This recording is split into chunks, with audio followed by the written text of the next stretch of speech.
चीन के लिए आज पाकिस्तान बहुत ही उपयोगी साथी है। ये मानकर चलिए कि भविष्य में जब भी पाकिस्तान से भारत की लड़ाई होगी तो सेना पाकिस्तान की लड़ेगी और सारे आधुनिक हथियार चीन के होंगे। चीन कभी भी नहीं चाहेगा कि उसका पड़ोसी मुल्क भारत एक मजबूत आर्थिक ताकत बने, सो वो पाकिस्तान के माध्यम से ही लड़ना चाहेगा। जैसे अमेरिका यूक्रेन को आगे करके रूस से लड़ रहा है, उसे कमज़ोर कर रहा है, ठीक उसी तरह कल की डेट में चीन भी करेगा। भारत उसका एक महत्वपूर्ण बाजार है, सो वो सामने से नहीं पीछे से ही लड़ेगा। वो कहेगा भी कि हम लड़ाई से दूर हैं, दोनों पड़ोसी शांति से रहो, पर हथियार जो खरीदेगा वो उसे बेचेगा।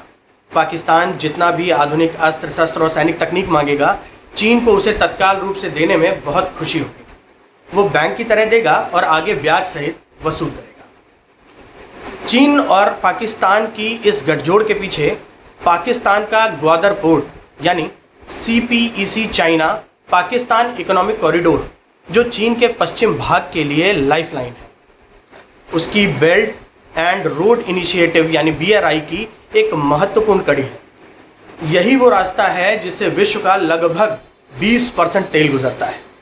CPEC चीन के काशगर शहर यानी सिंजियांग प्रांत से शुरू होता है और ग्वादर तक जाता है। यह गलियारा सड़क, रेलवे और पाइपलाइन नेटवर्क से जुड़ा हुआ है। ग्वादर को आजकल हब पोर्ट के रूप में विकसित किया जा रहा है।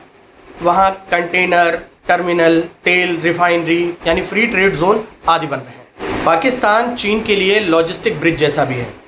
इससे चीन को तेल आयात के लिए वैकल्पिक और संक्षिप्त मार्ग मिल जाता है।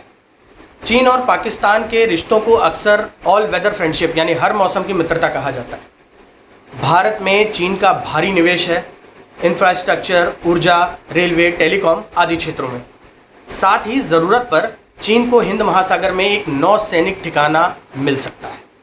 पाकिस्तान के साथ मजबूत संबंध चीन के लिए इस्लामी देशों के साथ उइगर मुद्दे को समर्थन जुटाने में मददगार साबित हो सकता है।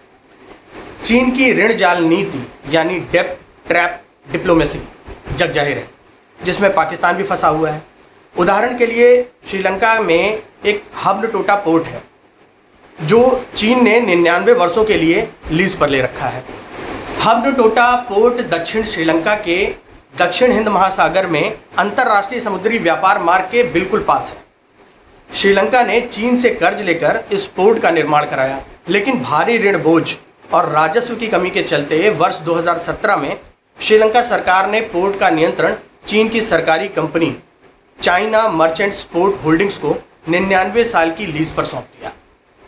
इस तरह से चीन विकासशील देशों को भारी कर्ज देकर अंततः उनकी रणनीतिक संपत्तियों पर नियंत्रण हासिल कर लेता है। भारत का पड़ोसी देश बांग्लादेश का भी झुकाव इस समय चीन की तरफ बढ़ता जा रहा है। ये सारे कारण हैं कि चीन कभी नहीं चाहेगा कि पाकिस्तान कमज़ोर हो और पाकिस्तान का अस्तित्व खतरे में पड़े। धन्यवाद। ऐसी ही महत्वपूर्ण जानकारियों के लिए देखते रहिए मुझे। मैं सुधांशु शर्मा। नमस्कार।